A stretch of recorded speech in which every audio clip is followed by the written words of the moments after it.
DB কর্মকর্তারা সাদা ড্রেসে এসে ঠিক যেভাবে সিভিল ড্রেসে এসে আমাদের উপর আক্রমণ করেছে।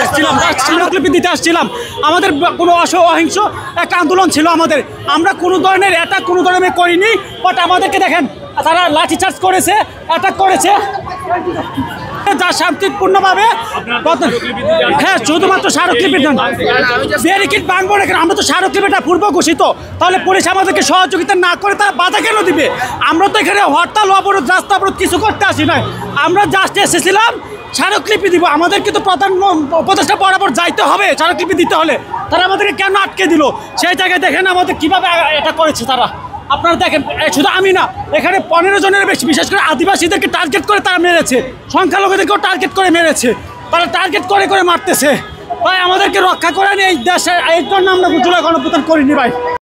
যে সন্ত্রাসের অরাজ প্রত্যক্ষতা চলছে, সেই প্রেক্ষিতে আমরা ধর্ষণ ও নির্যাতনের বিরুদ্ধে একটি সংঘবদ্ধ প্ল্যাটফর্মে কয়েকদিন গত 1 মাস ধরে আমরা বিভিন্ন ধরনের কর্মসূচি চালিয়ে যাচ্ছি।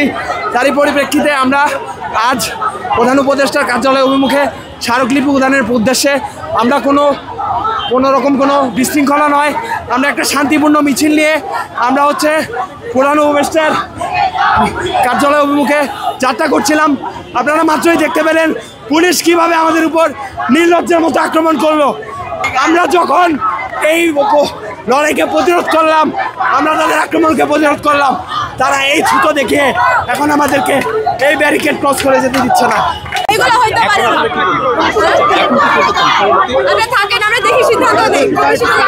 বলাৎকার হয়, এটাকেও ধর্ষণ আইনের ভিতরে এনে বিচার করতে হবে। আমরা সেই দাবি নিয়ে যখন প্রধান উপদেষ্টার কাছে যাচ্ছিলাম,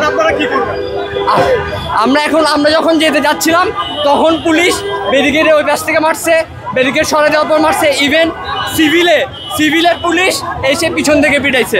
এটা কি, ওরা যদি দর্শন যারা ধর্ষিত হয়েছে ওদের ওইসব মা বোনের যদি আসলে ভাই ছেলে হয়ে থাকে, তাহলে আমাদের এই শান্তিপূর্ণ কর্মসূচিতে কেন বাধা দিয়েছে? আমরা অনেক সময় দিছি, আপনাদের আর সময় নাই। জাহাঙ্গীর সাহেব, আপনার আর সময় নাই।